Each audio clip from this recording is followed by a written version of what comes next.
victims are African, the middleman is British. Complicit are warring African militia, and the beneficiaries are we, who depend upon high-tech electronics. And all of this bearing down on a country which has seen this continent's deadliest conflict. Tonight, the human rights group Global Witness documents an explosive trade in cassiterite from the Congo. This is the ore from which a specialist tin is extracted and placed in electronic components. A few hundred miles west of us here, our Foreign Affairs correspondent Jonathan Miller, accompanied by filmmaker Elizabeth Jones, are the first Westerners ever to make it to the tin mines in eastern Congo. They travelled from Goma to Walikale before trekking days through the forests to the remote mine at Besiye, passing the porters who carry out the mineral for 40 miles on their backs. We begin our Africa season with this insight into the realities of bloody conflict and mineral exploitation, the realities behind the decisions by the leaders of the rich world next week. Deep in the forest, a long way from anywhere, a short tarmacked road with one straight bit. Walikale, one of the busiest airstrips in Congo. They call this the Walikale Express. 15 or more planes in and out every day, pillaging $2 million worth of loot every week from a jungle outpost that's been at the heart of the world's deadliest conflict. Nearly 4 million dead in 8 years. Within 50 miles of here, 10 mines. In these sacks, the mineral everyone's after, a red rock, cassiterite, better known as tin ore, the most traded metal on the London Exchange. It's now used for electronic circuit boards, and prices have hit a 10-year high. Here the battle is on for control of the mines and the trade, but we've been warned not to film soldiers. The UN's here, but they don't venture far from base. Peacekeepers have never set foot in the mines. Yet it's the plundered ore that fuels the conflict by buying more guns. Civilians continue to die, 1,000 a day.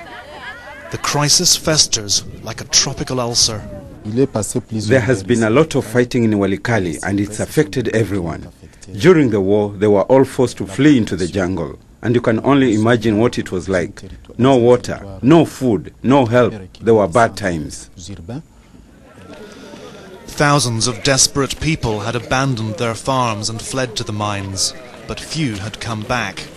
So what was keeping them out there in the jungle? The biggest mine, Besiye, was said to be lawless and remote, 40 miles through the forest. Even Buto Muiso, the head of the government's mining division, had never been there. Like him, we wanted to find out who was in charge there and who was making the money.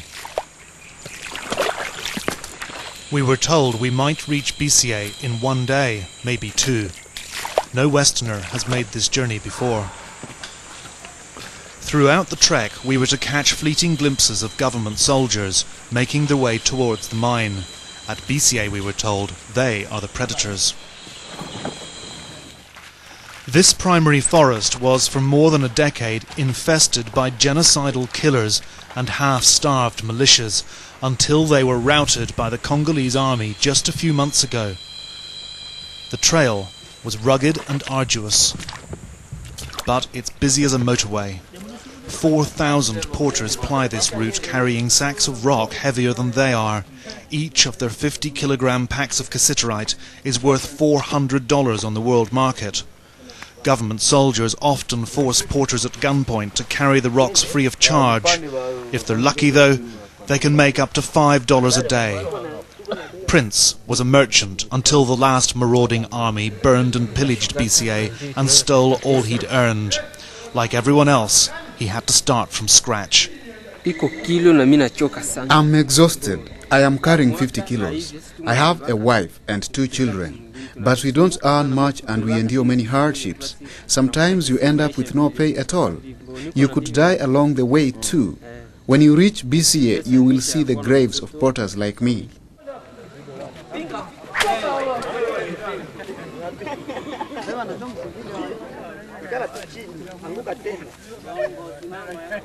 Prince had already slept one night in the jungle.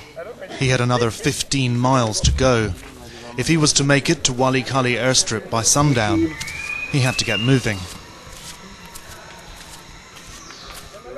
Other porters are eager to share their tales of hell. Hundreds, they told me, had been killed in the last bout of fighting at BCA between crazed militias I'd not even heard of. Not one of them knew their cassiterite was destined for the electronics industry in the rich world. One man claimed he knew. It goes to America, he said, to rebuild the Twin Towers and the Pentagon. The trail, unforgiving, wound on, up and down, for mile after endless mile through the humid forest. After 9 hours, we arrived at a jungle clearing, in which was a squalid encampment. We were still a long way short of BCA. So we're here in the jungle for the night, alongside all these cassiterite porters, and we're just putting up camp here.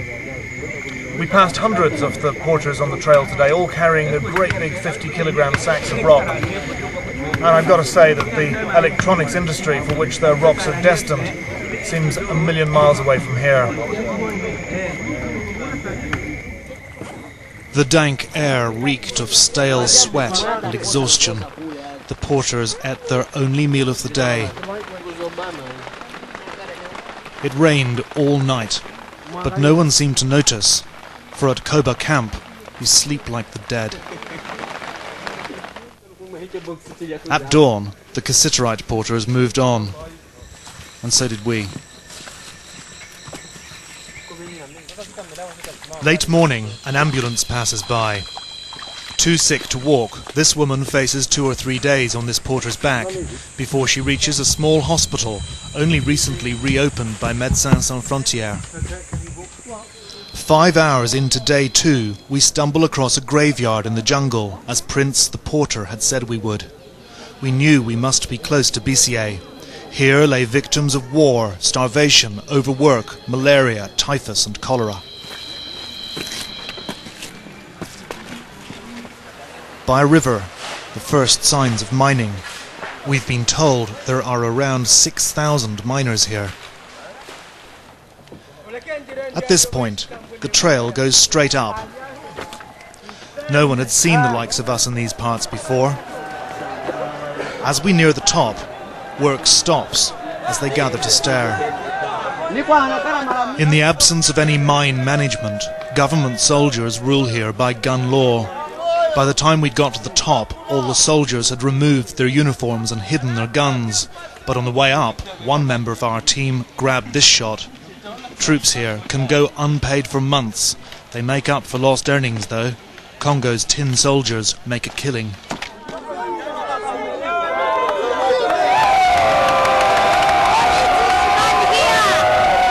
The miners were cheering because word had gone round we'd come to help end their plight.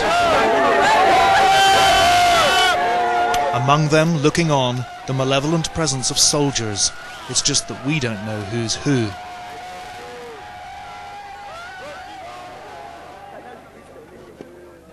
The mining had left a huge scar down the mountain, once sacred ancestral land for the local tribe.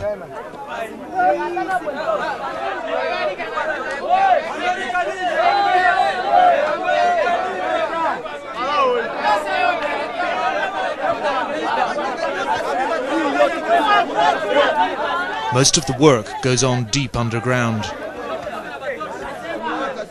Well, this is it, cassiterite. It's tin oxide. It looks like a rock, but it's much heavier. It feels like a chunk of metal.